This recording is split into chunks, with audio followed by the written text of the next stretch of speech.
Well, hello everyone. Welcome back to Adrian's Digital Basement 2. On today's video, we're going to be taking a look at these three monitors. I've had these sort of collecting for a while, and I really need to just figure out if these work, don't work, repair video needed, cleanup needed, etc., etc. So what do we have on the bench here? Well, let's just start here with this one. Obviously, this is a Commodore 1702 monitor that has, well, seen better days. There is a label on here. It says unknown problems, fly unsoldered and fuse in LVPS. Low voltage power supply, CRT good. I wonder if that is known because maybe someone swapped out the guts. It's easy to swap the guts on these with a working one, and that would have made a working monitor. Seems to be missing a power switch. There's a screw stuck in there. You can still push it though. The door is obviously missing, that always breaks off. And this has like sort of marks on the side and on the top, like weird splotches, blemishes, so to speak. CRT looks good though. It's not too dirty. And this was given to me by AJ up in Seattle, same person who gave me the Apple Lisa actually. Thank you AJ for this.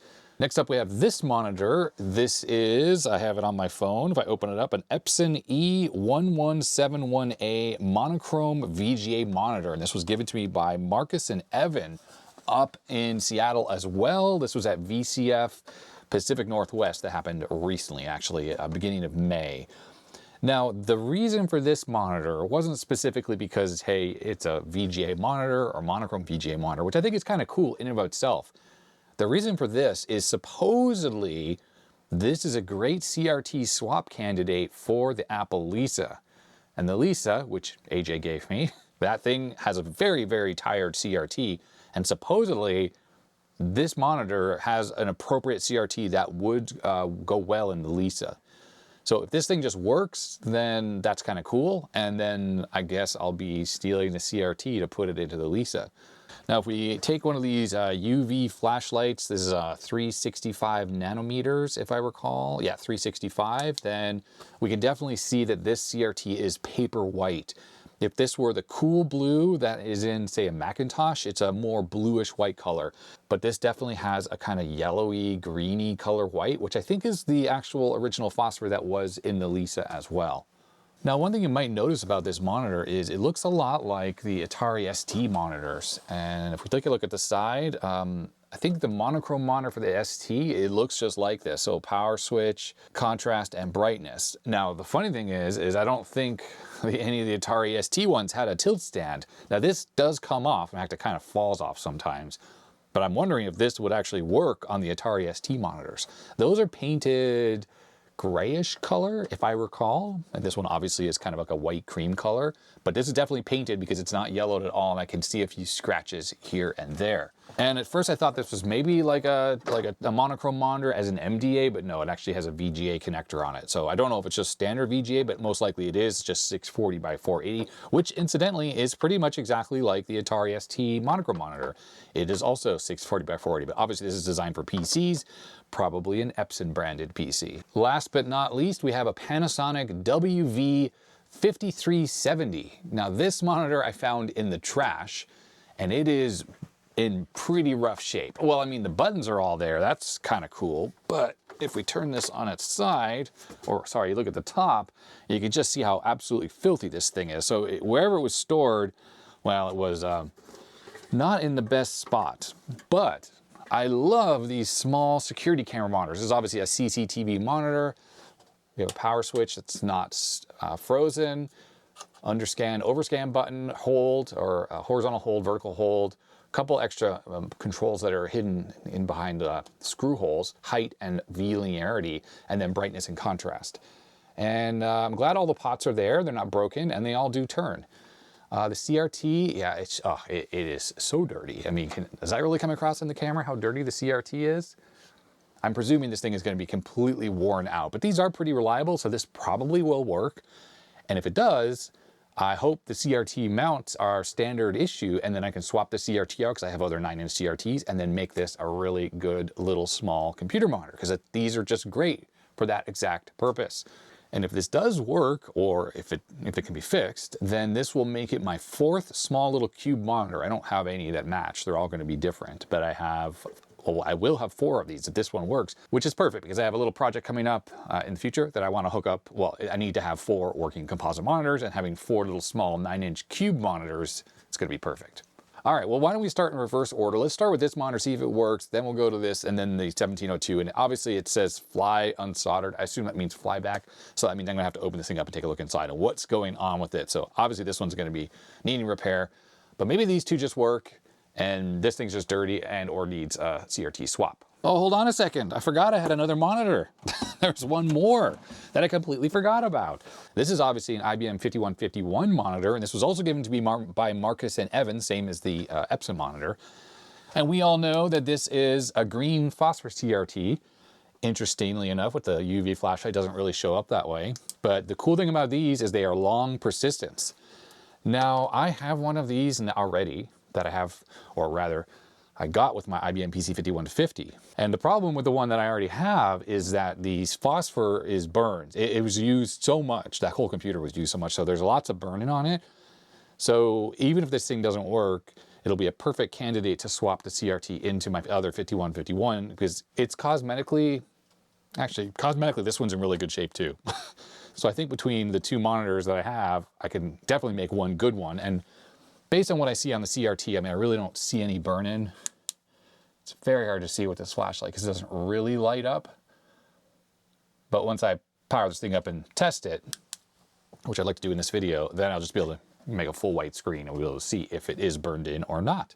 So, okay, so obviously I have 4 monitors, not just 3. And well, let's get started. I'm gonna go Panasonic, Epson, 5151, and then the 1702.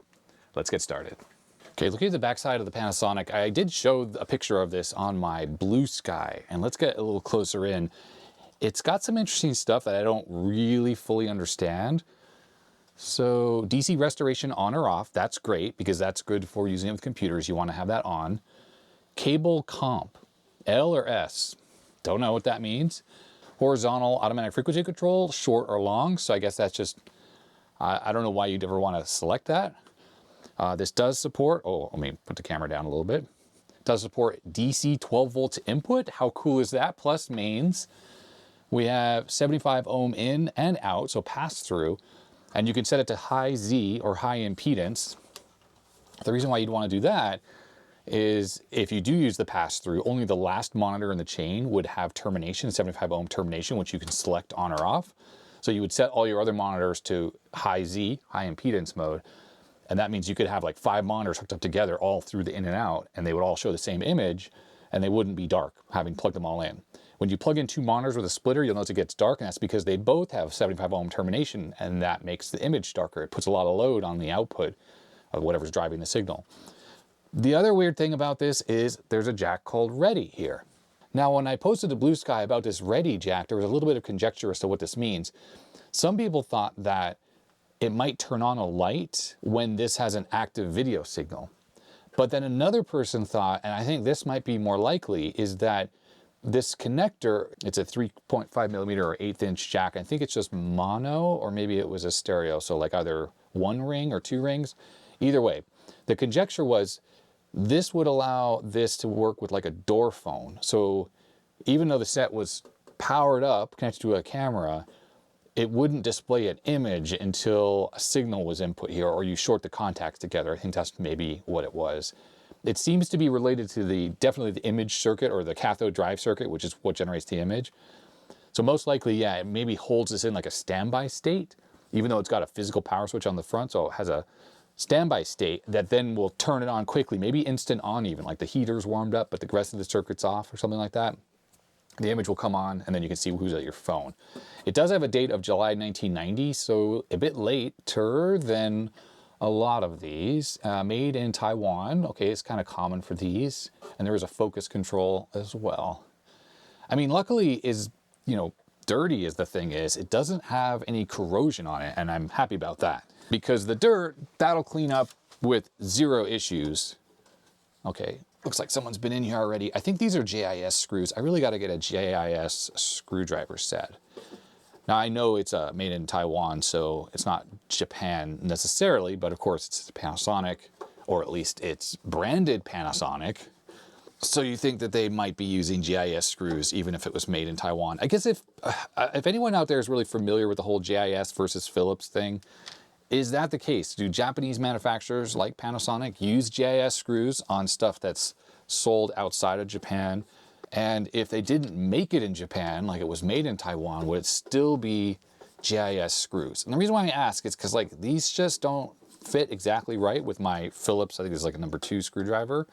It fits, but it's just not, it's not as good as, you know, I would think it would be.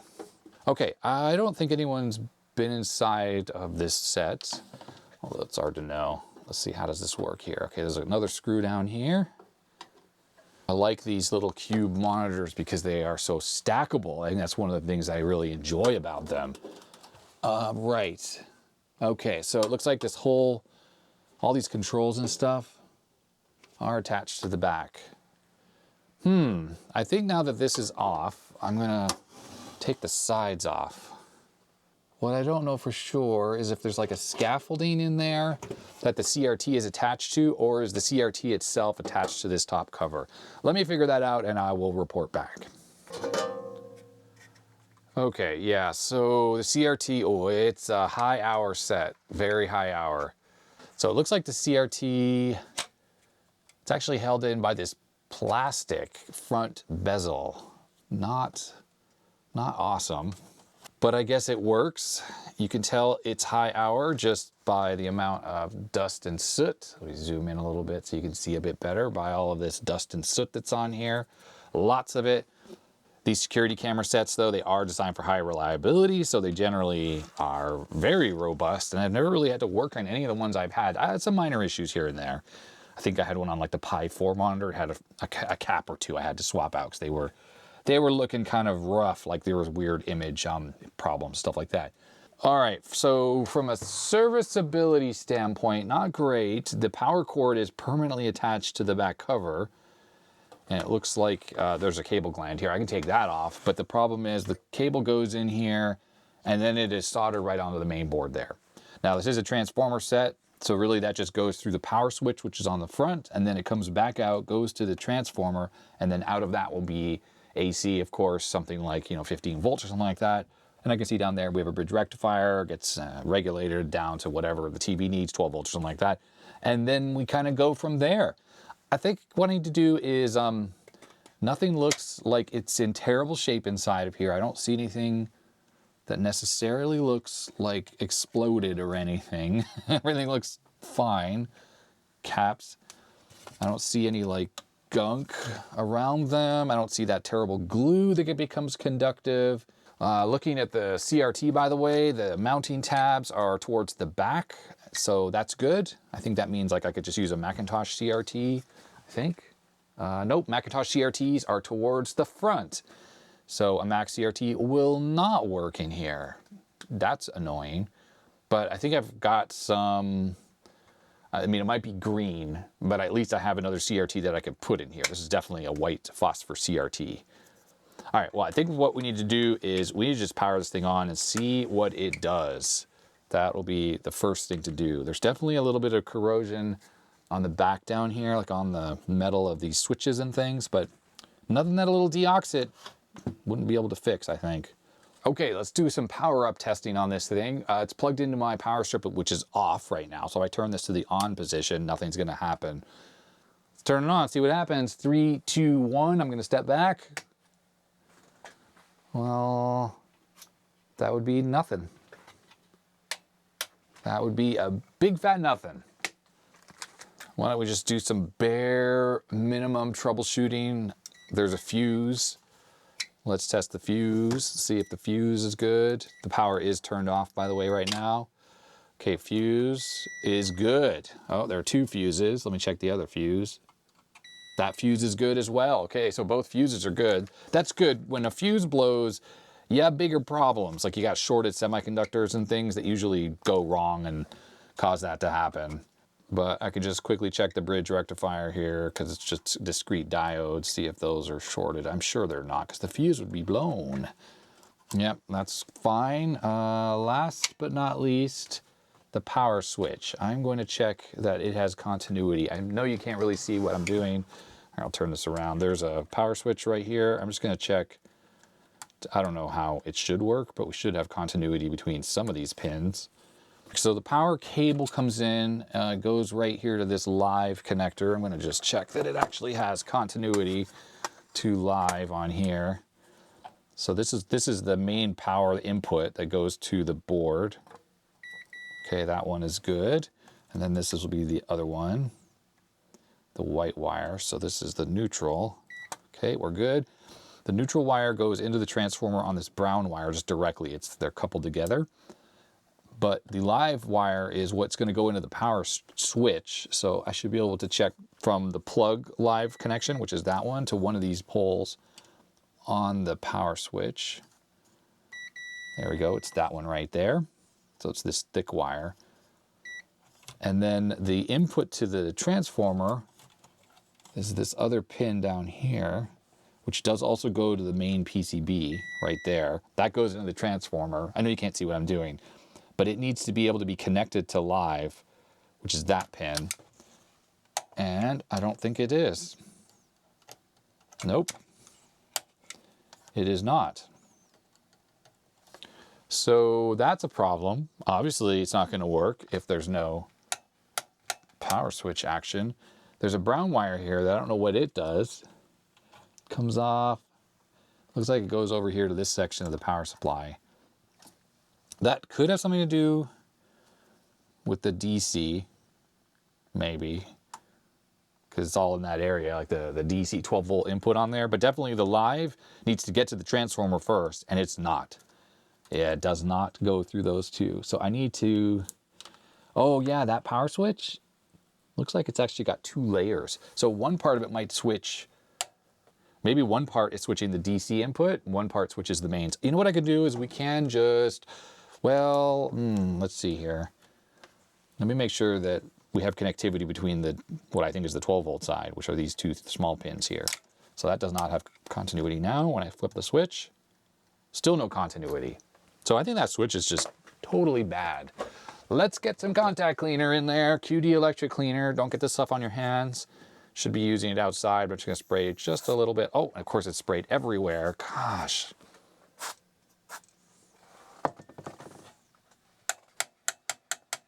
Okay, so I flipped it back and forth a whole bunch of times. Did that make a difference? It sure did. So that is the 120 volt side, and we turn it into the off position, and it should no longer have continuity. It does not. Okay, so that did the freaking trick. Turn it back to the 120 volt position. Yeah, looks good, 0.2 ohms. Nice. Well, that was a quick fix. I'm sure this thing has other faults, or it's worn out, or whatever. That should at least get this thing up and running. So I'm going to turn it to the on position, plug it into the power strip, which is currently off. And now let's turn this on, make sure everything is okay. Yep, there we go. Look for that power LED. Here we go, 3, 2, 1. Ah, the light came on. So power supply is running. Do we have any kind of image though? Wow, the neck of the CRT is so dirty, I can't even see if there's any light or anything. It appears to be dead. All right, well, yeah, turning up the brightness contrast, really have nothing. Now this ready thing on the back, what if that's needed to make it show an image? What I need to do is we should probably check to see if there's a voltage there when I turn it on. Because if there is, you know, it could be driving a light too, for all I know. Okay, so set should be on, the light's on at least. No, we don't really have anything here. It's like nothing, no voltage there. I just didn't want to put a clip lead on here because I'm going to jump it if it was outputting like 5 volts or something like that. All right, let's see if that made any difference at all. Okay, it's power back on. I don't think so.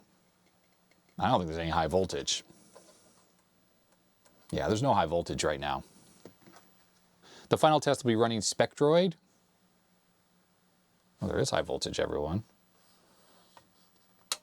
Oh, yeah. So we run Spectroid, and there it is. It's running too fast. It's at 16.6 kilohertz, but yeah.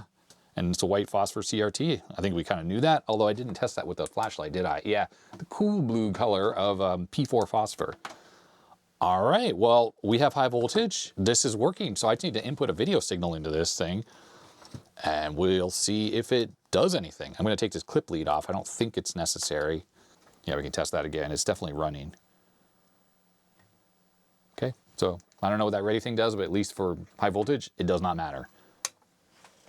Okay, I've gone and hooked up an input source. I think it's working.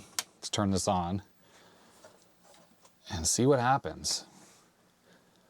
Okay, we do have an image. It's rolling, but that's no problem.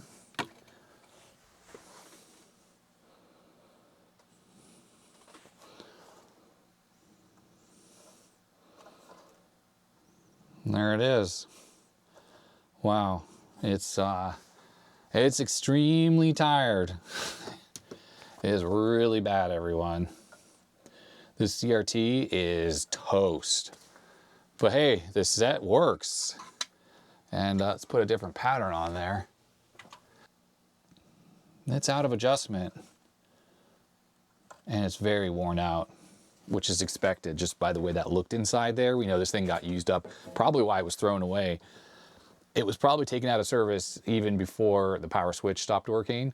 And maybe someone went to plug it in and just didn't do anything. So like, oh, let's throw this thing out.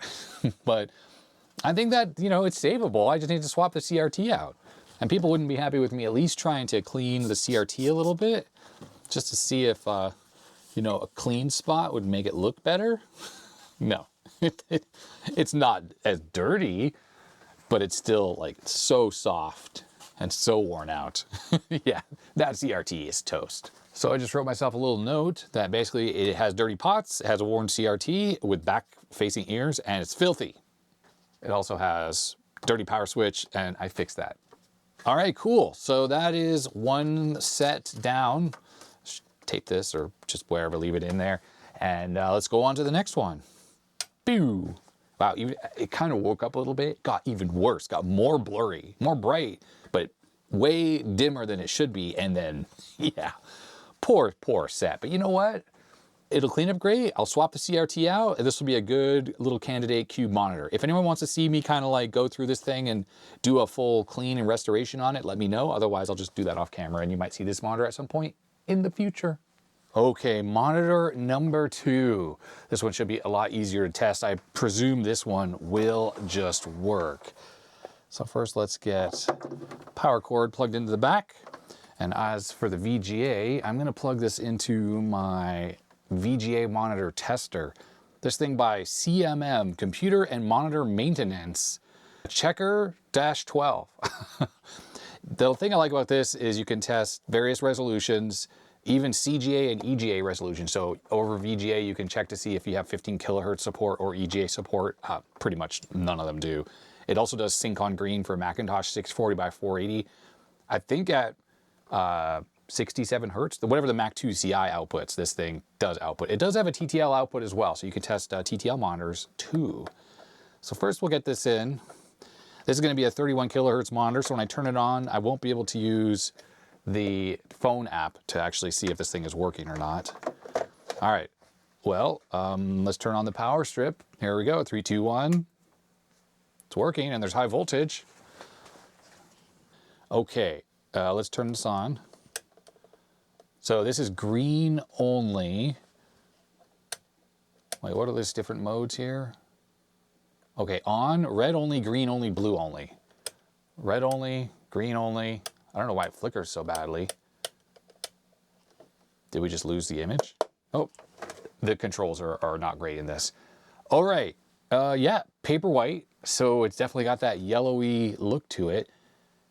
It's not the brightest, I gotta say. Not the brightest at all. Let's check these controls on the side. Okay, that one, it has a center detent. What is that one I'm turning?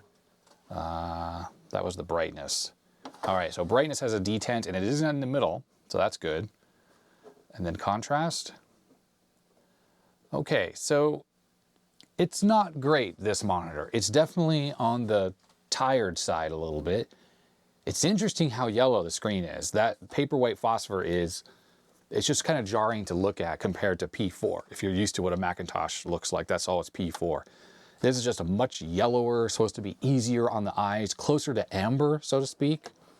Let's check the resolutions here. So we're obviously in the 640 by 480 here. 800 by 600, nope. 1024, nope. So back to 640 by 480, full white screen. No burn-in, so that's good. This has got to be better than the Macintosh, the Lisa CRT. It's got to be. We can do this, which is 720, or no, this is 640 by 480. So a bit of a convergence thing. This is 720 by 400. So these are actually different, slightly different scan rates. This one's running at 70 Hertz, I think. I can see in the camera that it is rolling a little bit, while this one looks 60 Hertz. This monitor does a really good job, even though it's switching scan rates there, that the geometry does not change at all. I'm just checking. Yeah, looks basically the same. So 60 Hertz, 480 lines, 70 Hertz, 400 lines. We can do 350 line, which is also supported VGA resolution, by the way, 350 lines. Ah, okay. So that one, the geometry does shift over slightly, but size-wise, it actually stays really good. So 60 Hertz, 70 Hertz, nothing changes. 350 lines.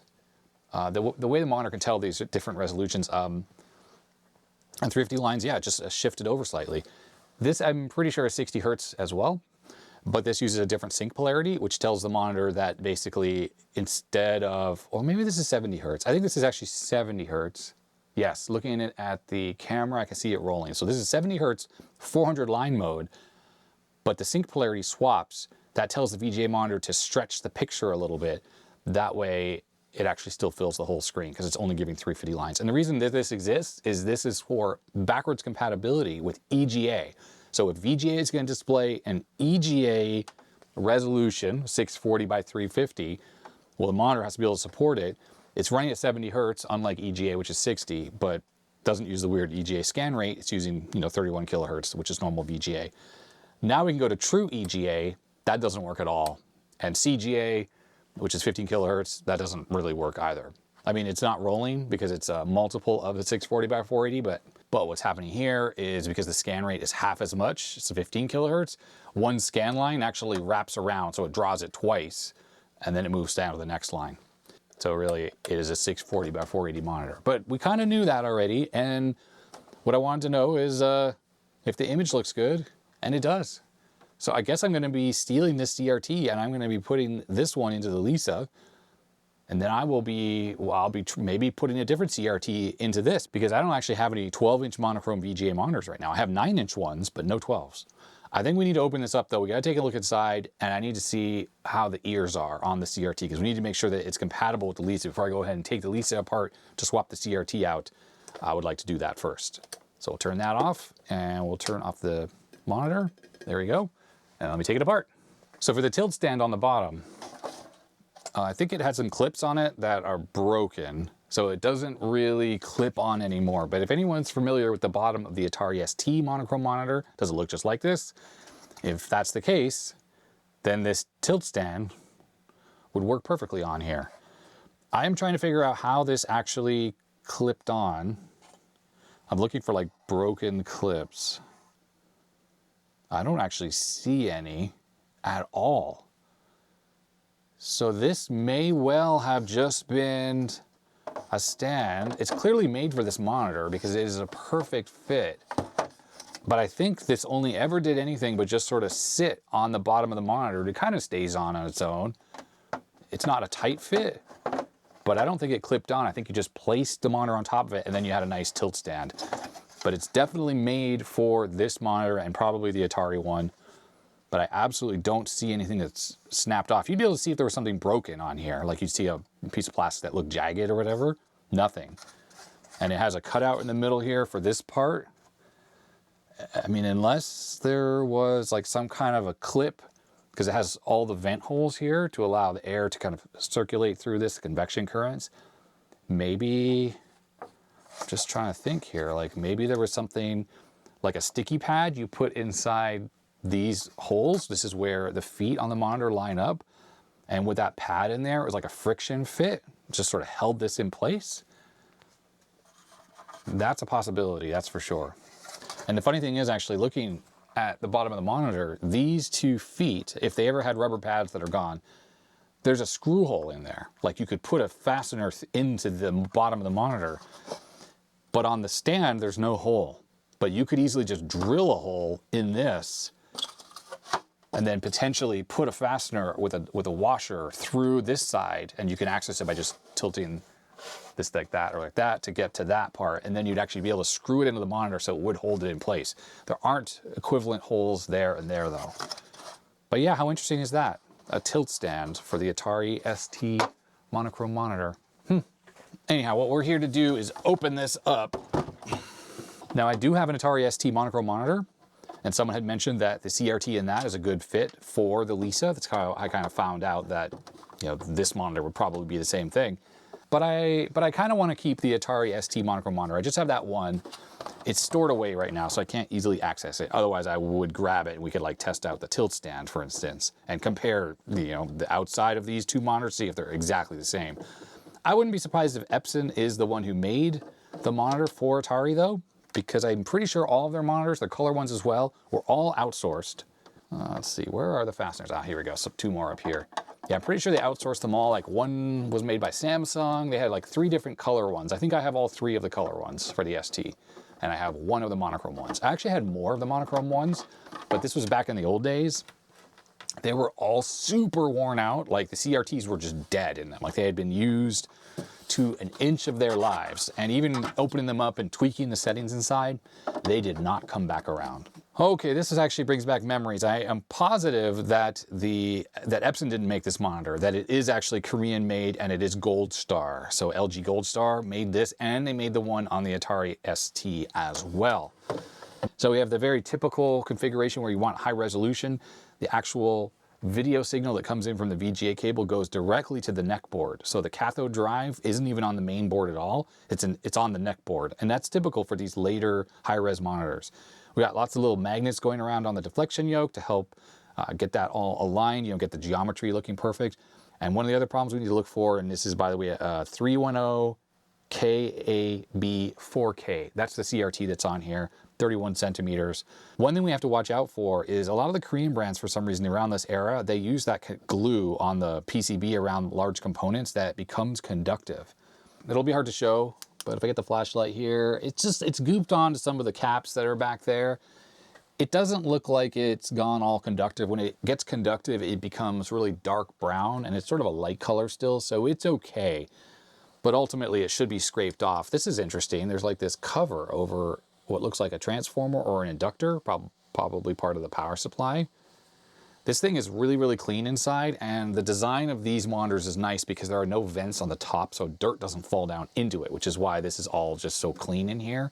Definitely, I'm gonna say there are some hours on this, but it's not super high hour because things are just not sooty, and they would get really sooty if it was used a lot. One thing about these types of screens though, or these CRTs, these Paperwhites, is that they seem to have very bad longevity. P4 phosphor and green seem to be the 2 that last the longest. Amber and this Paperwhite, like I don't know what it is, like maybe you have to drive them harder because they don't, or our eyes don't perceive the light as much as the blue and the green. So you turn them up more so they wear out faster. I don't know if it's that or the phosphor itself is the problem. I can see, by the way, this is definitely made by Gold Star. It's not just the CRT because I see chips down there and they have Gold Star logos on them. So they actually had their own fab. Although ST Micro back there, there are a bunch of controls all over the board, and that would be for adjusting geometry because remember those different VGA modes need some adjustment just to get them dialed in. So it probably is possible to dial these in even better than they are now. One other issue with these monitors, I've had some where these knobs are totally frozen. The pots themselves are frozen, the grease inside. You can fix it up by cleaning them and stuff, but this one obviously was stored in a hospitable environment that kept it from kind of rotting. We don't have corrosion on any of this stuff. It just looks really, really good. So that's awesome. Okay, well, I will put a note for myself that the ears, the mounting tabs, because that's why I opened this thing up, they are facing the back towards the deflection yoke, which luckily I think is okay. I think for these 12-inch CRTs, that is very, very typical. Now, one thing I am slightly concerned about though is the part number on here is 310 whatever, so 31 centimeters. And I think the one on the Lisa, well, I'll have to go review my footage. I think it was part number 12, something that was 12-inch. It might mean that it's not necessarily a direct swap because there are some slight variances, even when you have the ears correct, between these metric versions and the ones that are 12s.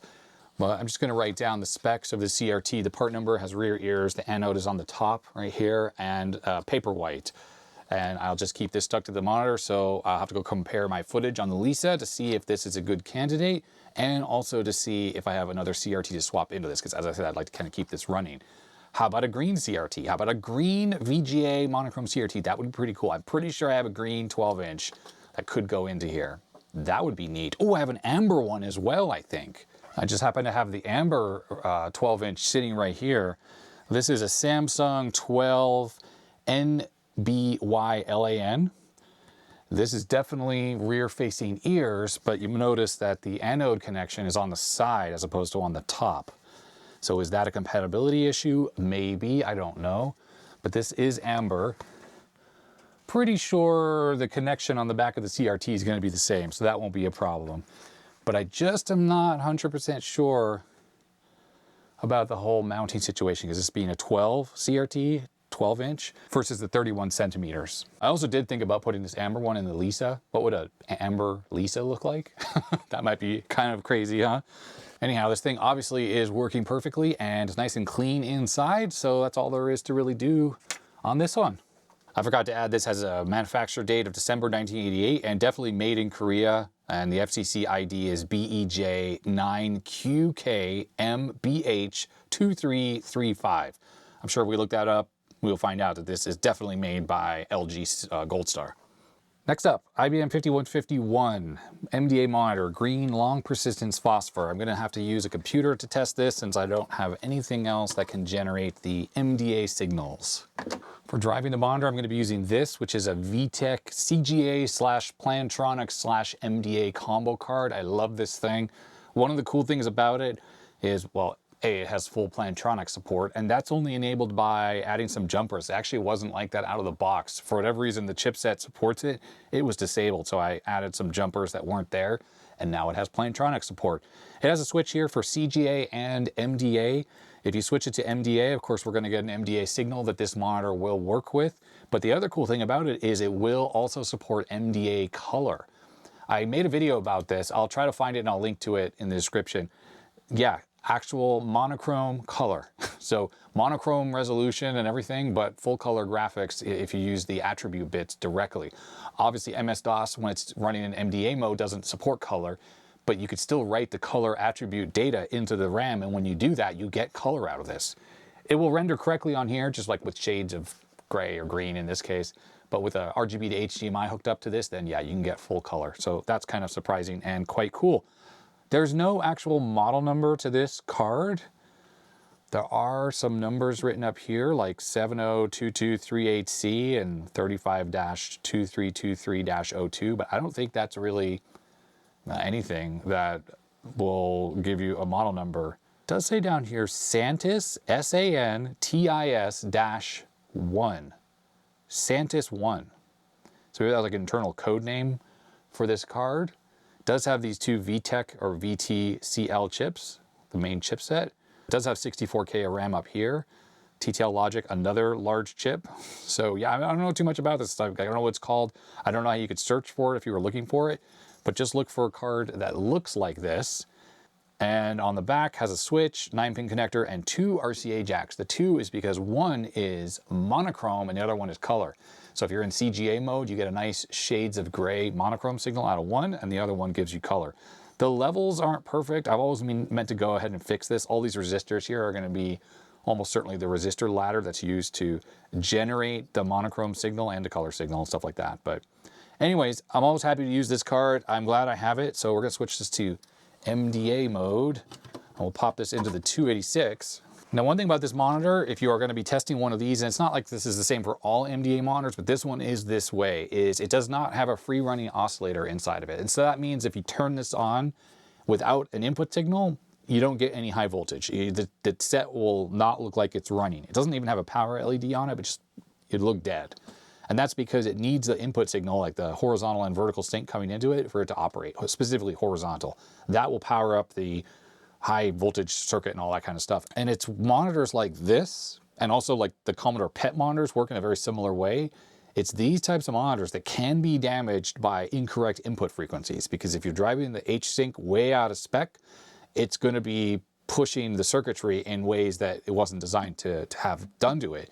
And that could theoretically cause damage. It's not going to, like, you know, permanently destroy it, especially if it's brief, but I would not advise running this out of spec for too long. I mean, the image will be all messed up anyway, so it won't work, but that's just something to consider about monitors like this. Now, one thing about this monitor is it has a power supply connector that is designed to plug into the back of an IBM PC. Let me go show you. Both cables are fixed on the back, so there's the 9-pin, which looks good. And then this is the connector that goes into the back of the power supply. Now you might look at this and go, well, like, how do I use this? Well, of course, all you have to do is take a regular IEC power cord and then just plug them in together like that. That's all you have to do to make that to get power. And then we got to hook this video connection up to our 286. Got to make some space here. And for keyboard and mouse, I'm going to be using, of course, the HID Man I showed off in the video last week, just because I can use my wireless keyboard, which makes things a whole lot easier. And I will hook up the mouse just so we can see if the mouse pointer is working. Just, I don't know, for fun, I guess, for fun. Oh, and the MDA support on this VTECH card, it is Hercules compatible, by the way. All right, I'm gonna turn this off. Oh, it has no off switch, I forgot. So I'm gonna unplug it for a sec. I'm gonna power everything up just to make sure that I get everything booted here. Okay, that is good. We're in AT mode, which is perfect. So the computer's on and we are set to MDA mode. So when I go to plug this in, we'll see if this works or it goes bang. Okay, here we go. 3, 2, 1. Didn't really hear anything. Oh, there it is. It's coming to life. Oh, this is so cool. I love the long persistence phosphor. Okay, so we got retrace lines there. Looks fine. What's it complaining about? Non-existent invalid video BIOS. Okay, well, I think that's because it is set for the wrong mode. It's currently set for color mode. Let's change this over. I always forget how to use this BIOS. Monochrome, there we go. All right, we hit F10 to save. Oh, the long persistence phosphor, I just love it. Now this is 50 Hertz. I'm gonna have to change the camera so you don't have flicker central on there. These monitors I found to be extremely reliable, and this one is no different. I kind of figured it would just work. I don't know, I haven't worked on a whole lot of these 5151s, the MDA monitors, but IBM made quality stuff for the most part. You know, obviously, you got some issues on motherboards like shorted tantalums that happen and stuff like that, but the MDA monitors that I've run into, they have all been really solid. Okay, stop complaining. Just let me hit F1 and just boot the computer. I think it's complaining about the lack of video BIOS. I gotta change a jumper on the motherboard. I think that's all that needs to happen. I love that long persistence phosphor. Let me get you up close so you can see this a little bit better. All right, so camera refresh rate is set appropriately. We are here and it's very bright, which is pleasing. It's maybe a little soft. Now I just need to look for any kind of burn-in that this thing's got. But yeah, check this out, check that out, check out the persistence. I love long persistence. I know it's not great for games and stuff.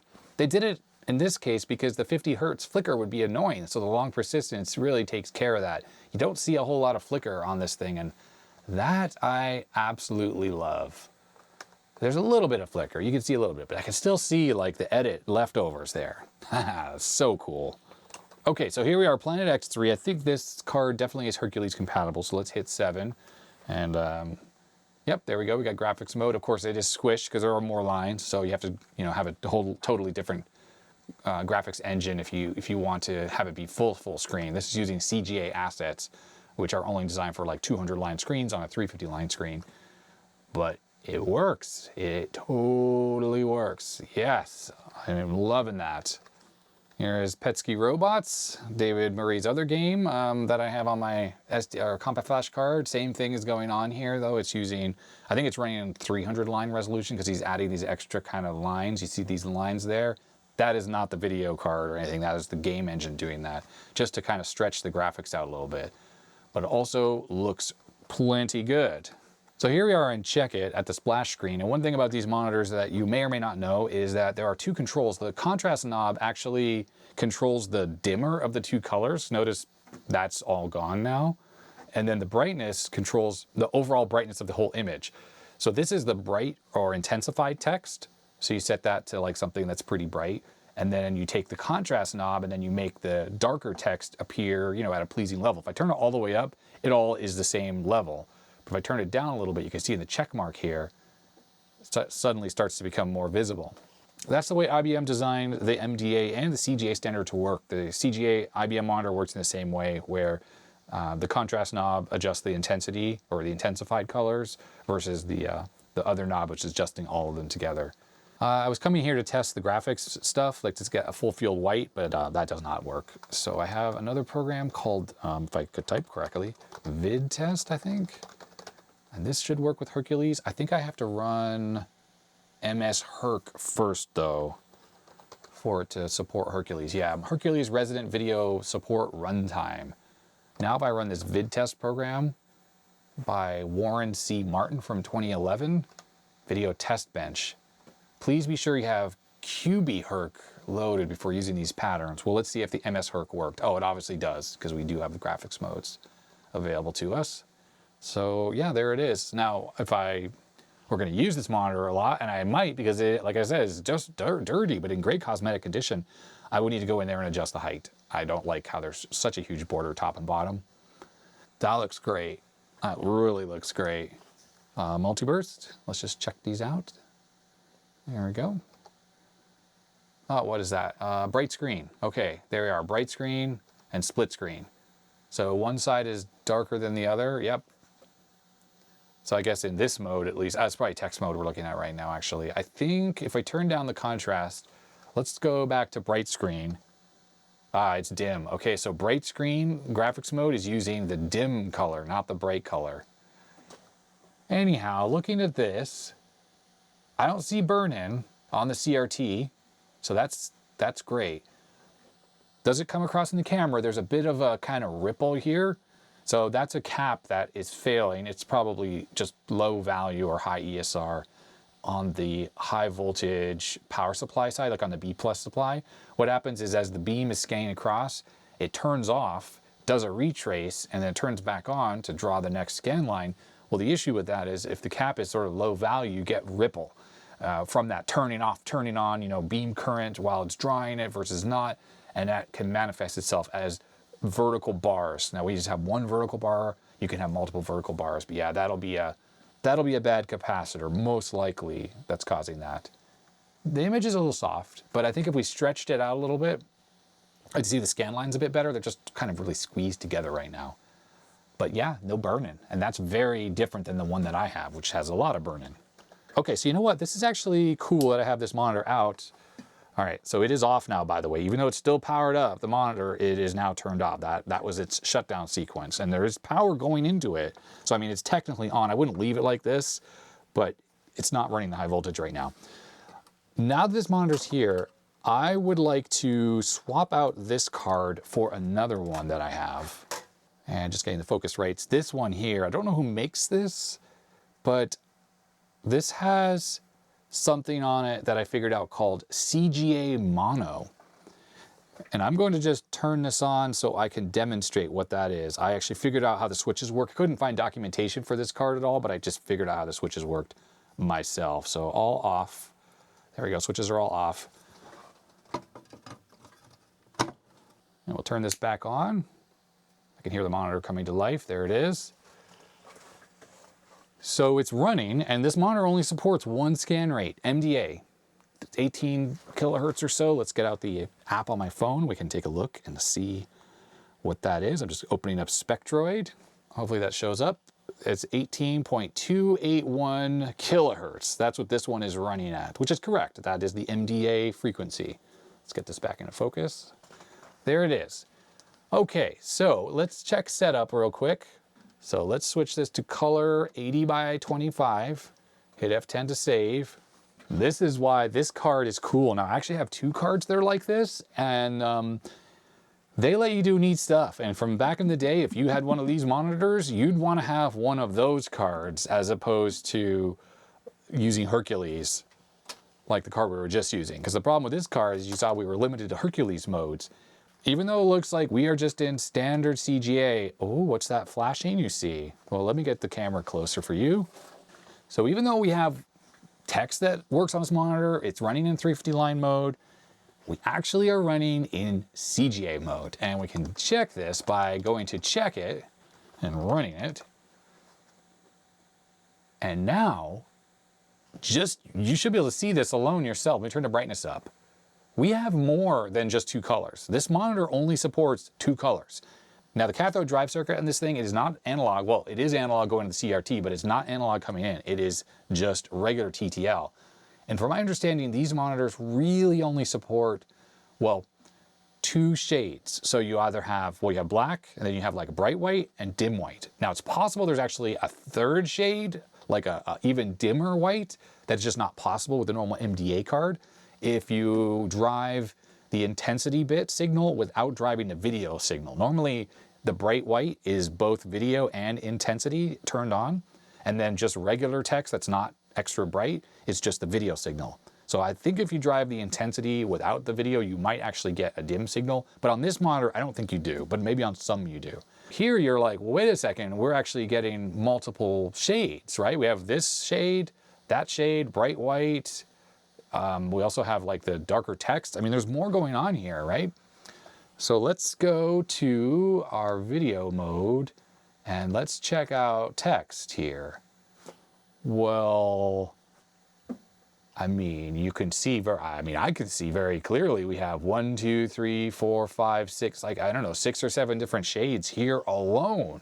So this is just the high res, the low res. And I mean, it supports 40 columns text mode, so that's different. MDA does not. Yeah, look at this. So obviously the black, we have this bright color, and then we have at least 1, 2, 3, 4, 5, 6 extra shades. I don't know, there's 6 or 7 shades working on this monitor. And what if we turn this down? I mean, you can see here alone. So that's with the contrast all the way down, bright white, and then we have shades. And let's turn this so we can just make out that. So 1, 2, 3, 4, 5, 6, 7 plus black. So 8 shades right there alone. And if we bring this back, I mean, I know they all look pretty similar, but I think theoretically we actually have 16 shades of gray, or green in this case, displaying right now. And that's why I freaking love these cards. Let's just get this adjusted correctly here. This tube is in good shape too. It is nice and sharp.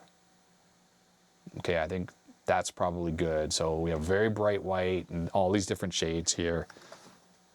And the cool thing about this, I mean, it can be a negative because sometimes the text can be harder to read, like the menus here, but most programs you can just turn off the color and then it goes into a mode that is very readable.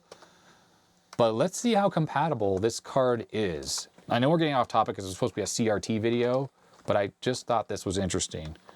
CGA comp. This is Jim Leonard's CGA compatibility suite. Let's see. Ah, yes, look at that. Shades of green. How cool is that? Now, I'll get to how this is working in a second because you're like, well, I just said it's an analog, it's a digital input, not analog, so how is it doing these shades? Well, we'll talk about that shortly. Let's just quickly check M48 or 6845 compatibility. So one of the things is it's running at 50 hertz. CGA should be 59.9228. It is running at 48.3148, so quite a bit slower. So games that use VSync and stuff are going to have issues, obviously, or stuff like that. But I don't think most games really care about that. 40 column mode we already know works properly. Oops, let's do horizontal retrace. Raster bars on a monochrome monitor. Also, I'm noticing it's using up more of the screen. How interesting. Remember I said you have to adjust the height? Text mode is like shrunken down. This mode is not so shrunken. And look how those raster bars are moving. Now those use VSync and that's why they're moving kind of slow. They move more quickly on a true CGA card. Let's check out row reprogramming. That works too.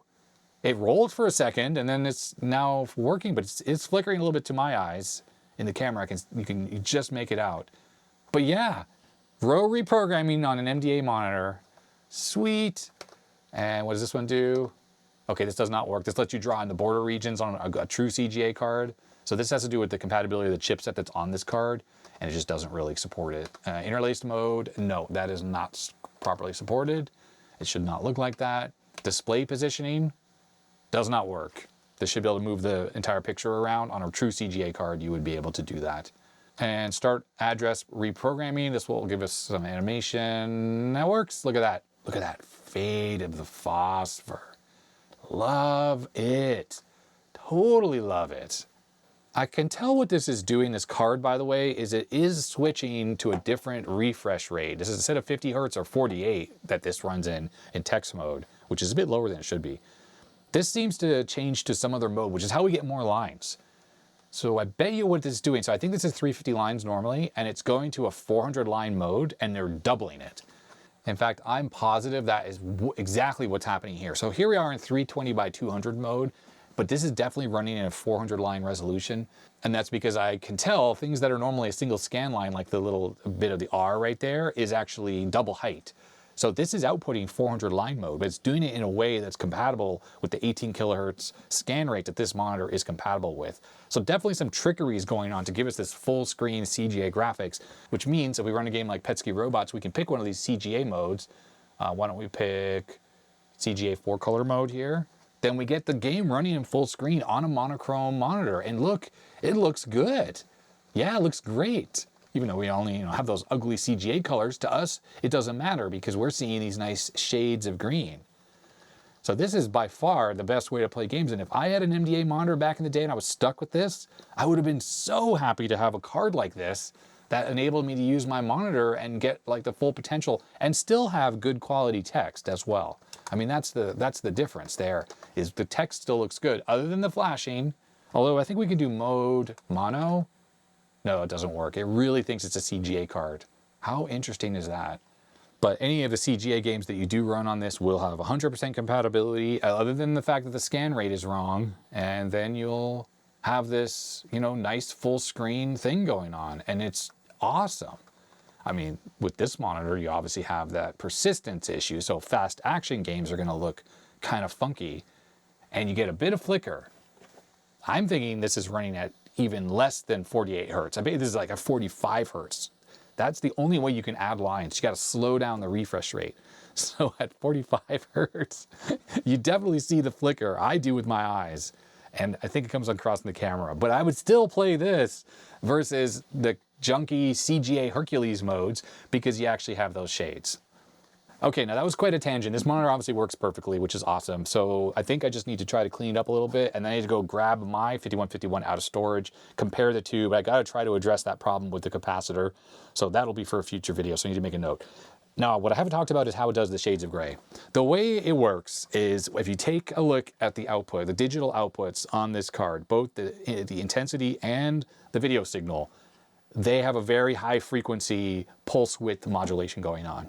So to create like a 50% shade, then it does a 50% pulse wave modulation. I don't remember like at what frequency it does it, but if you look on the oscilloscope, it's apparent the way it works. Yeah, it is not digital, it is pulse wave modulation.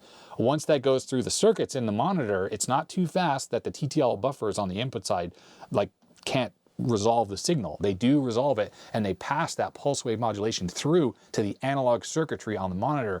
And then that is where it is converted into these shades. And that's simply because, just like with our eyes and LEDs, pulse wave modulation of an LED makes it look like it's dimmer. If you reduce the duty cycle further and further down, it gets dimmer and dimmer. Well, that's exactly what this is doing. So in the 80s, when they made that card, they had figured out that you could do this, and they probably tested on a bunch of these monitors to figure out what was the optimal frequency to put through into the monitor that would work. Like it would not create vertical banding or any visual artifacts, but then also not be too fast where you're starting to lose the signal or you're losing that intensity grading. So they would have done a bunch of optimization first with a test bench, figured all that stuff out, and then of course turn that into the hardware. So there's a custom ASIC on that card that is doing this conversion. and that would be programmed into this. This does not have a ROM. It is configured by the BIOS on the motherboard, so it's acting just like a CGA card or monochrome if I flip the switches. And you can switch this into MDA mode, where it just is a normal MDA card as well. But this is the cool feature right here, the CGA MDA mode that's in this hybrid mode that makes it so freaking cool, and I kind of love this. And if I were going to set up a machine like a 5150 and I had MDA on it, I would put this card in there just so I could do this stuff. This to me is such cool trickery, such cool ingenuity that these folks were able to figure this out. I do have a later card, later than this, that has this same functionality. I've shown it off on a really old video on the channel, I think. But that card is like a Taiwanese type clone card. While this one, on the other hand, if we pop this out, let's see when this is from exactly. Oh yeah, right, this is a Genoa Spectrum. It says right here, Spectrum model 4600N. Sorry, it's out of focus, but yeah, if you want to pick one of these up, Genoa Spectrum. And then there are the dip switches right there. So if you want to configure it, just get in focus there. If you want to configure that, that is how you configure it. MDA mode, CGA mode, and mono mode. I never found documentation for this card, but I was able just to kind of fiddle around until I, got those 3 modes working. Date codes on this, let me find some. 86, 86, 86, 19th week. Okay, so definitely if I keep this in focus, we know that this is a 1986 card. And I think that is pretty freaking cool that they were able to do this stuff back in 1986 before anyone else because of this custom ASIC, or I don't know if it's in that chip, but one of these chips does that. That intensity grading, pulse width modulation of the video signal so that your MDA monitor, which is blurry right now, there it is in focus, can do actual shades of gray. The Genoa Spectrum. It's so innocuous looking, this card. You would never even know looking at this. This had cool features like that. But there it is. It's able to do it.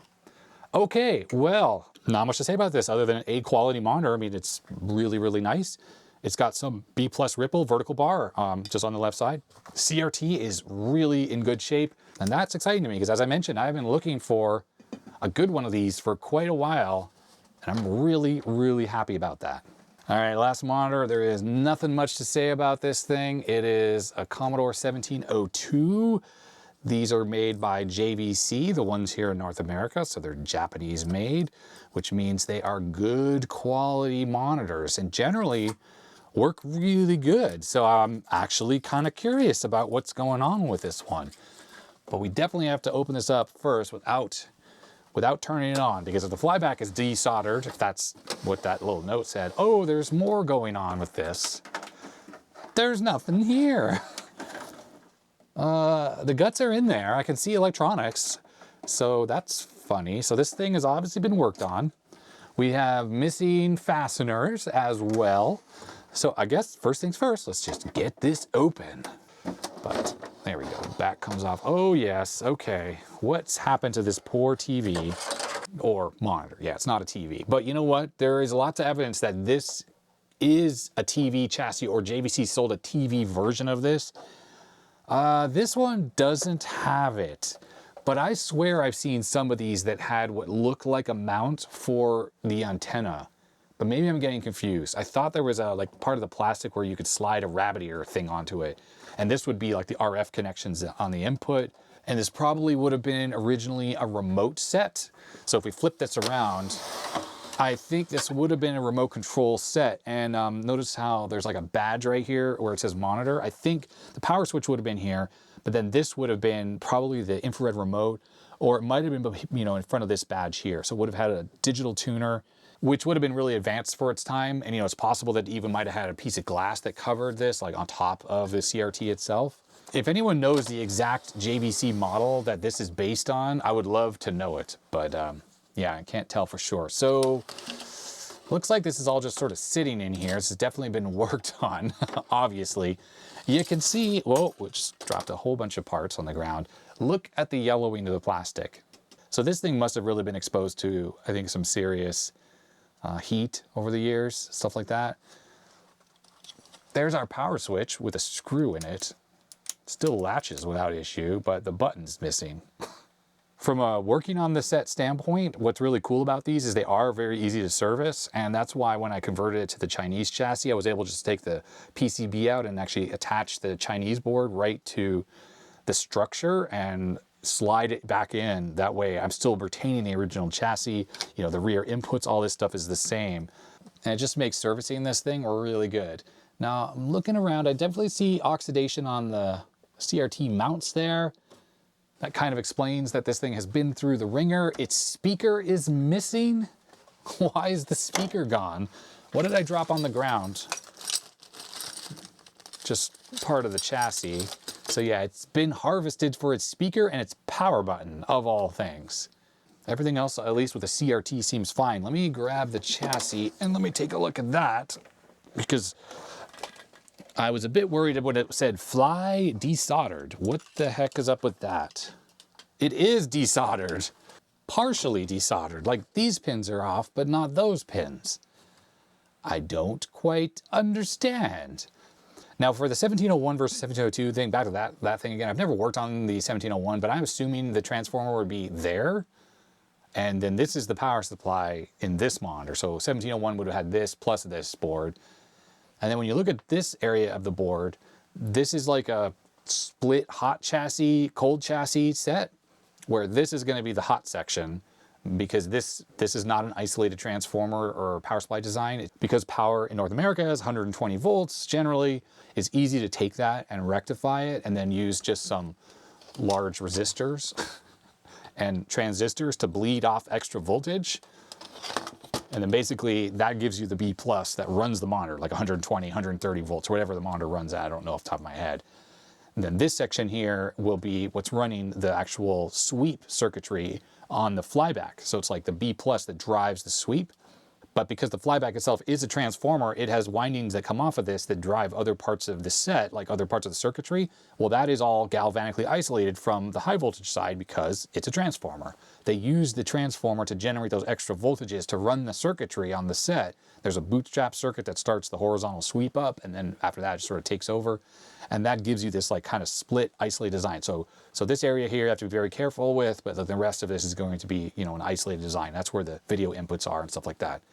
I guess what I need to do is just resolder the connections that are on here on the flyback, and then we just kind of need to see what happens when I try to power it up.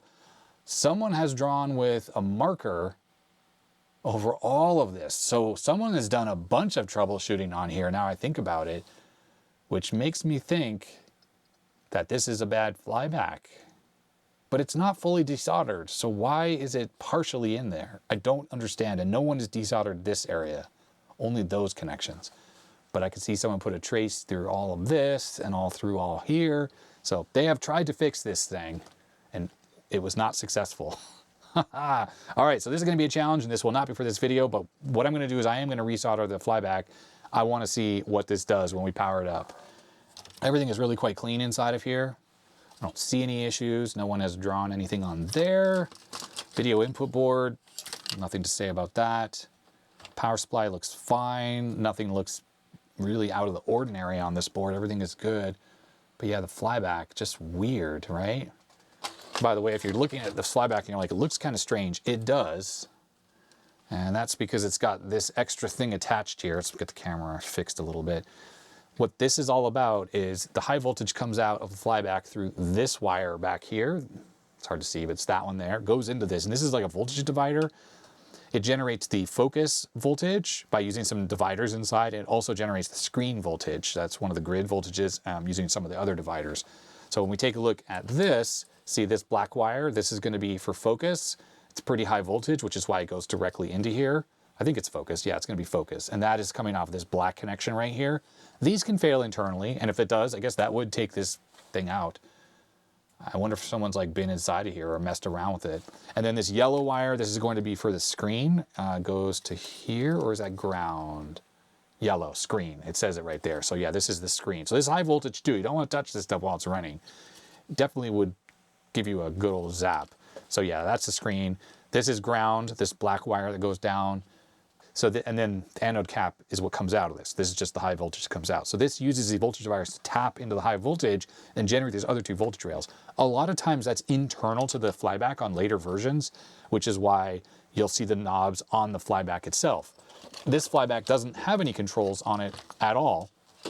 We have this section right here. This is generating the actual high voltage, and that's why it is, if we take a look here, on this split section right here. So remember I said they only partially desoldered it? Well, they didn't take off this stuff. So this high voltage B plus switching side is what drives the flyback to generate the high voltage. That's those pins right there. So the high voltage comes out of this, goes into this voltage divider, which you could see is an entirely separate component. It's replaceable. It's got a part number on there. You could probably buy that back in the day. And then what's going on with this other part of the flyback over here is, the main area, there's some kind of cores that are coupled inside of there, and this is what's generating all the other voltages that this monitor uses to run the rest of the set. Those are all those pins that were desoldered. But the entire unit is one piece from here to there, and it's only partially removed. It does have a JVC part stamped right on there, and then this voltage divider things. I mean, it's possible this could also be a tripler or a doubler, so it takes the high voltage and actually doubles it to go to the CRT, so that if this runs on 25,000 volts, this is only generating like 12,000. That is possible, and then those can fail as well. I just don't know off the top of my head if this is actually a doubler and voltage dividers for screen and focus, or if it's just taking the 25,000 volts and dividing them down with these potentiometers for focus and screen. Okay, enough yakking. Let's, what am I gonna do? First things first, I want to check to see, you can't see that at all, but I want to check to see if the horizontal output transistor is shorted, because if it is, it's just game over. I'd have to get another one. Looks like a Toshiba part. That was fine. Yeah, kilo ohms. Okay, we're at 0.5. That is not a dead short.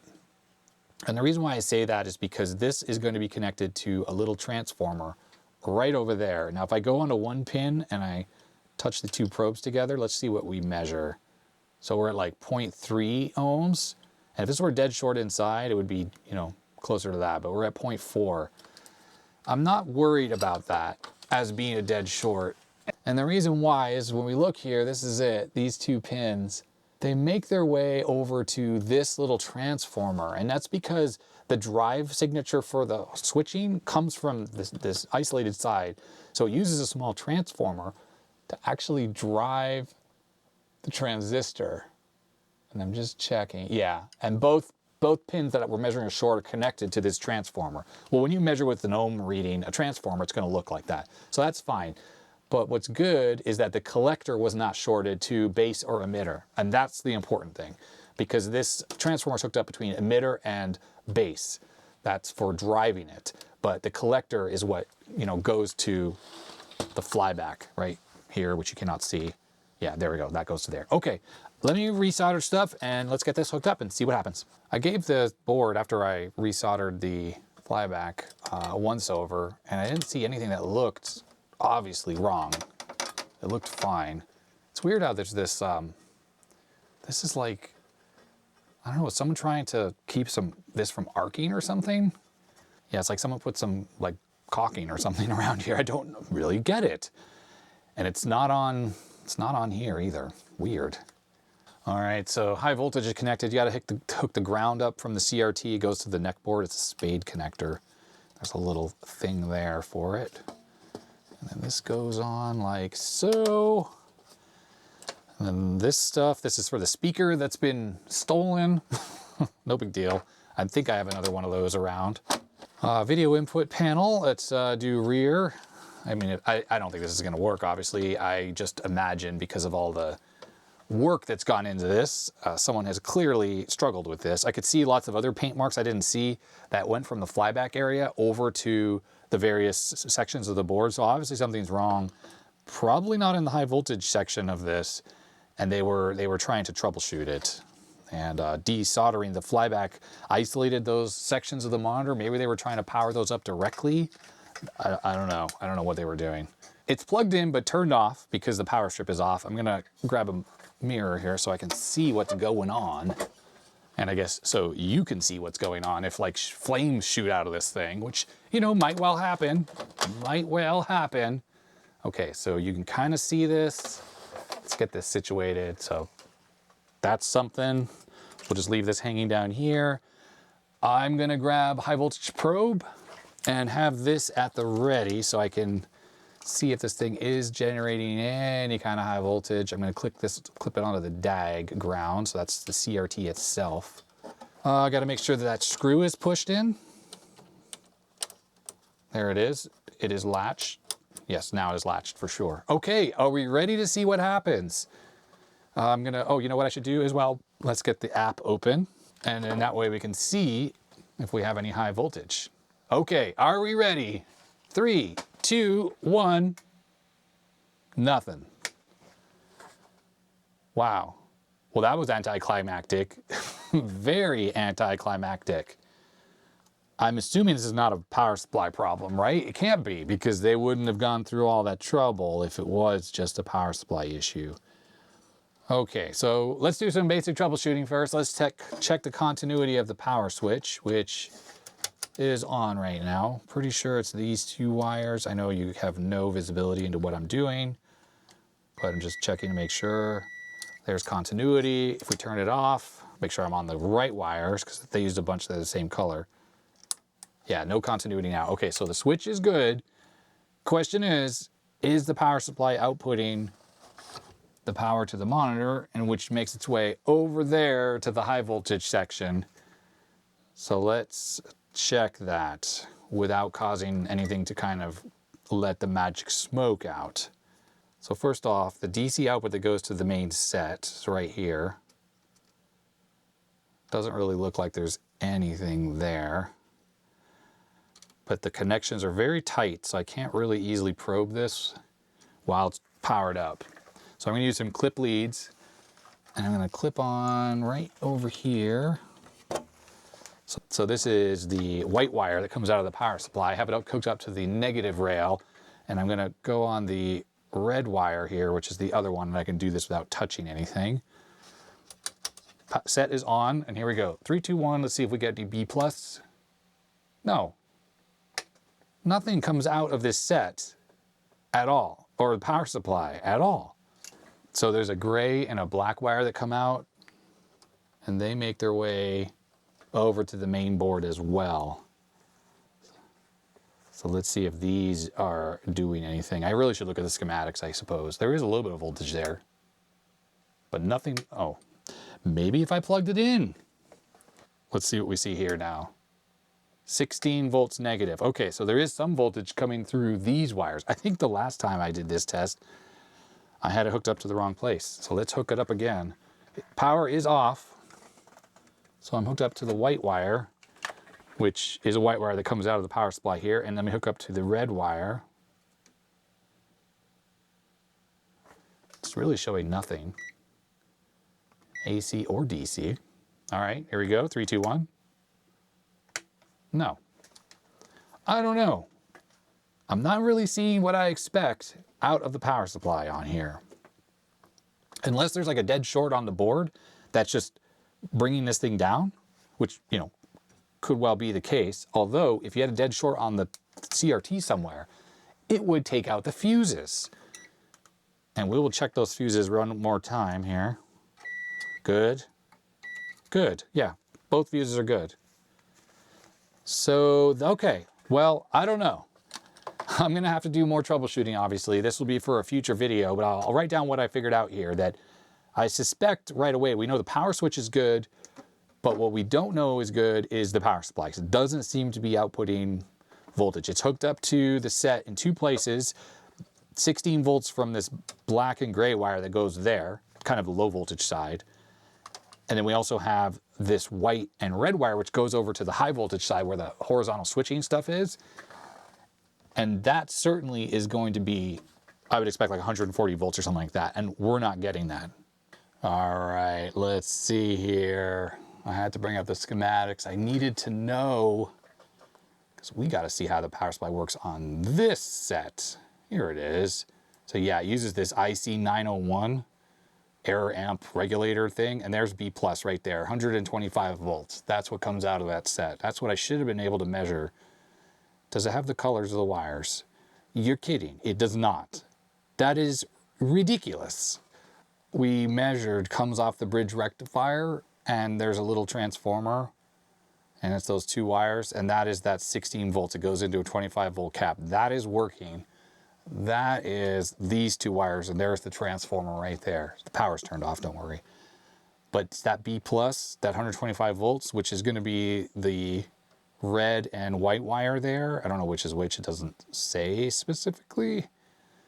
But pin 4 of this IC901, which is on this big heatsink here, this is what generates the 125 volts. Input 126 after the rectification. Yeah, there's like a big resistor there that it uses to kind of bleed off, does some shaping and whatever. That might be dead. But they couldn't have done all that troubleshooting, right? If that was the only problem, they would have just been able to figure this out immediately. Like, right? This has to be an unrelated issue. It's just gotta be.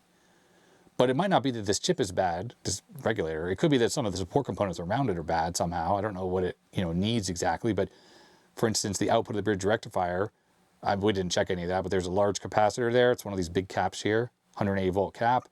We got a resistor. We got 2 more resistors that go into the chip. If one of those is bad, we got to check that stuff. Yeah, the fuse is good, so it's not that. I mean, we could check right away to see if we have the voltage on the yellow wire going into this big resistor here. That's what I should do. Okay, let's do that real quick.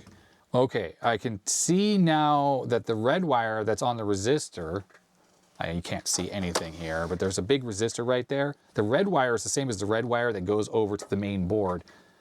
And that is the 125 volt B plus.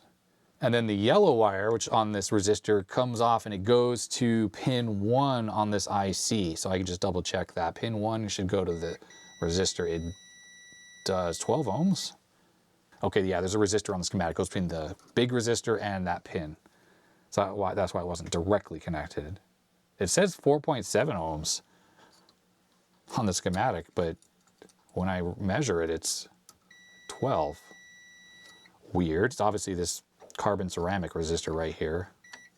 Yeah, 1312. Those can go up in value, these carbon ceramics. So that might be something I do need to change. Yeah, 4.7 is what it says on here. Anyhow, what I am looking for is the ground that I can reference. Pin 3. It's not the chassis. I'm just going to clip right onto it. Because this power supply is a non-isolated design, the ground that's on the power supply board here is not part of this metal chassis. So you can't just clip onto that. You have to clip onto a ground point. So pin 3 on the chip is such a ground point. I mean, I can see that on the schematic here.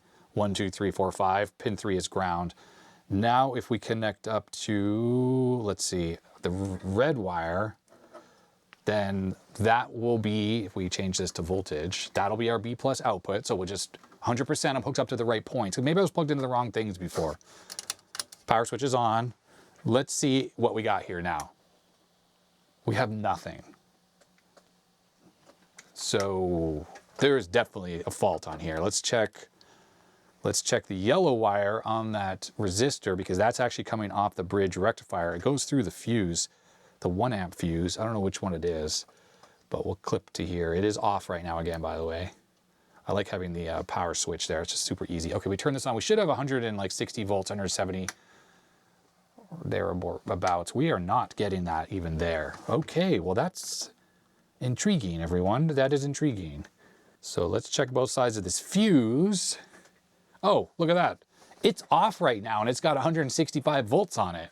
So yeah, you can get a big old zap if you touch things on that power supply. It is not even turned on. Look, here is the power cord unplugged and there's 165 volts. So big old zap. Now that's one side of that fuse. Let's check the other side of the fuse. Yep, there's the other side of that fuse. So the fuse is definitely good. And the fuse that I am on, it's right here, that fuse right there. 1 amp, that's good. So I was hooked up to the yellow wire on the resistor right here, yellow, and there was nothing. There was no B plus there. So yellow right here on the resistor, we're getting 0. And you can see the yellow wire, if we trace it, it just goes right down to that fuse that it was just clipped onto. So there's a crack in that PCB maybe? I mean, there's no other explanation other than there's a crack in the PCB. Or it's desoldered. It should have been right about now that I realized that the little sticker that was on the front of the CRT said something about a fuse being desoldered, but I didn't realize it until now while I'm editing the video. Ooh, let's check that real quick. I do need to be careful because there's 165 volts in here. You can get a zap. I mean, it's turned off, so it's just like that charged cap that would zap me. It still would hurt though, so you got to be careful about that. All right, let's turn this on its side. Here's our PCB. Let me look at it real quick. Oh. Either someone's desoldered it. Someone either desoldered that or there's a bad joint there. I can't quite tell. I do need to hook a resistor up though, because we gotta drain that cap. I really don't feel like getting zapped. I got a resistor here we're gonna use to do that, because I don't feel like getting 165 volts zapped into my hand. Where is it? I'm just looking for which is the correct cap. There are 2 on there. It's this one over here. It's you. You're the guy that's got all the voltage on it. In fact, what we can do is I can clip the multimeter onto it. Let's do that so you can see what's going on there with the voltage. Okay, there's 162 volts. And I'll grab another clip lead here. Clip onto this. And I will clip on with this resistor here. I saw a little bit of a spark. There we go. Quickly drained. Much safer now to touch. Although let's just see as an experiment what happens when I unplug this resistor. Ooh, look at the voltage is going up. It's still less than a volt. And the cap or the resistor is just slightly warm. Okay, so this is now safe to not get zapped. I need to grab a flashlight, but it looks like either there's a bad cracked solder joint on here or I think that's been desoldered. It's the fuse itself. Someone has changed that out, I think. Yeah, I think someone has changed out the fuse. Definitely doesn't look like it's soldered properly though. In fact, I can see where it connects to the yellow wire. Let's quickly double check. So what I'm going to do is I'm going to clip onto where the yellow wire goes onto. And if I go to the fuse on this top side here, yeah, we don't have any continuity at all. But let me grab a little tool. I bet you I can make it have continuity. See? Now it's got continuity. So yeah, of course this TV wasn't going to work or this set wasn't going to work when it's like that. But that does imply that potentially that fuse blew out because of a short or some other issue. But I guess there's no way for us to know, right?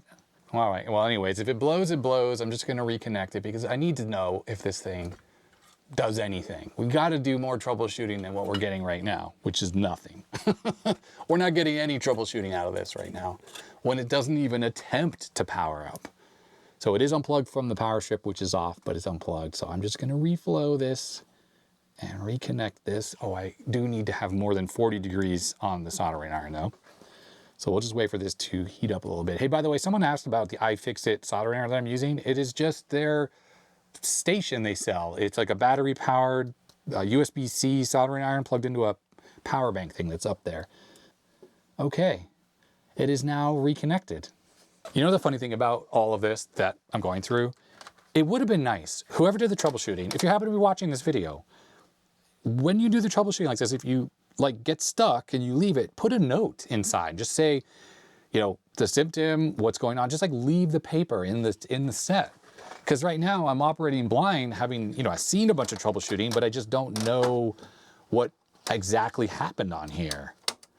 Okay, let's prepare ourselves. This video's gone on for much longer than I thought. let us prepare ourselves for something that goes bang. So I'll get everything situated. Power connected up here, and the power strip is off, so I can control while I step away what happens. Right, are we ready? I'm going to keep my eye on that fuse to see if it blows. 3, 2, 1. Oh, okay. Oh. So, the set turned on. There was deflection, but the fuse is blown. So that fuse that was disconnected did get cremated, and it made a snap because it's a 1 amp fuse. I can see it's burned and broken, and the set turned off. I wasn't watching on there. Was there like a flash or anything? But we definitely had high voltage. Let's check for high voltage right now, because there will be some. There should be some. There isn't any. Okay, there is none. It really sounded to me that there was high voltage on the set there when it turned on. Really, really did. But you know what? We know more now than we did a moment ago. We know that it did turn on. There was, the 15 kilohertz was being generated on the phone. I saw that. But then the fuse blew after what was like a second or two. But that's something we can go off of.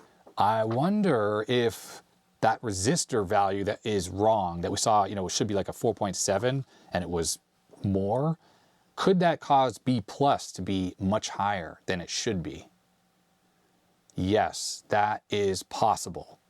And the high B plus might have been what caused it to blow the fuse. Maybe. Maybe. I'm just trying to think of the right way to troubleshoot a set like this. I've never actually had this particular problem where B plus is, or where the fuse gets blown, even though the set kind of seemed to run, but it didn't run for long enough for us to see if there was a picture even, and I didn't have a chance to measure and check anything. Obviously that's beyond the scope of this video anyways, but interesting. All right, here's my note. Fuse was desoldered, flyback secondary was desoldered. Then the fuse blew after 2 seconds. Seems like we had good high voltage, although not totally sure. We saw it on the phone, but I don't know. I should have had this hooked up to the B plus, so I could have measured what the B plus was outputting. We know it should be 125 volts. Yeah, what if it was way higher? There's probably an adjustment. I don't see an adjustment, to be honest. So it could be that those resistors, which I've gone high, would be what controls the B plus on there. All right, well anyways, this is the note for this monitor. It seems that out of this, there's gonna be really, this is the only one that needs a repair. That first monitor, the little Panasonic, that one just needs, well, a good cleaning and a new CRT. I did a quick look, you know, when I had lunch today, and I don't have a CRT to put in there, not at home. I might have one at my storage unit. I gotta go look, I guess. The ears being on the back are what's a problem. 9-inch CRTs, all the ones I have around, like the green one I had upstairs, I have a couple white ones, they all have the ears on the front, which is like how a Macintosh does it. I think I have one green CRT that definitely has them on the back, and that's from an Apple IIc monitor. There were a couple versions of that monitor, some have it on the front, some on the back, and that CRT is in a Mac Classic right now. If I have a green Mac Classic I bust out, that has the ears on the back. So that might be the CRT that needs to go into that monitor, so it'll be green. No big deal, it'll be green. It's kind of cool. And the Mac will just get a white phosphor CRT again. Because I mean, the green was a fun experiment, but I mean, to be honest, it's kind of ridiculous. And I'd rather have that good little cube monitor working with a green CRT. So there we have it. If you enjoyed this sort of CRT-a-thon, I guess we can call it, then thumbs up if you didn't know what to do. If you have suggestions on, especially on this one, how to fix it, the service manual is really good for this monitor, so I need to kind of read through that a little bit. But if you have a good suggestion on how to run this thing temporarily where I can run it for longer before that fuse blows, I don't want to keep replacing that fuse, that would be good to know. I do have a Variac, so I could run this on a much lower voltage. I have 125 volts at home here, so I could run this off like 80, which would mean that this thing, no matter what it did, it could never generate high enough voltage to overload the B+, if that's what was happening. I'm kicking myself for not having this been connected to that when it turned on for all of a second there. But yeah, if you have suggestions on how to run this, then let me know. Another possibility that I know I can do is just unhook the B+ output from the power supply and hook it up to a light bulb, like a 120 volt light bulb, because that would be perfect. And if I plug like a 60 watt bulb in there, I don't even know how much power the whole monitor might use, but maybe a 40 watt bulb would be enough for me to dial in the voltage and check the power supply that it's working correctly and isolate if it's the fault is the power supply or on the rest of the board. So there we go. Comment down below, thumbs up, thumbs down. Thanks to my supporters. Thank you to everyone who, hi, I can see the camera there. Thanks to everyone who gave me these monitors, AJ and Evan and Marcus and everyone, and the trash. And I guess that's gonna be that. So stay healthy, stay safe, and I'll see you next time. Bye.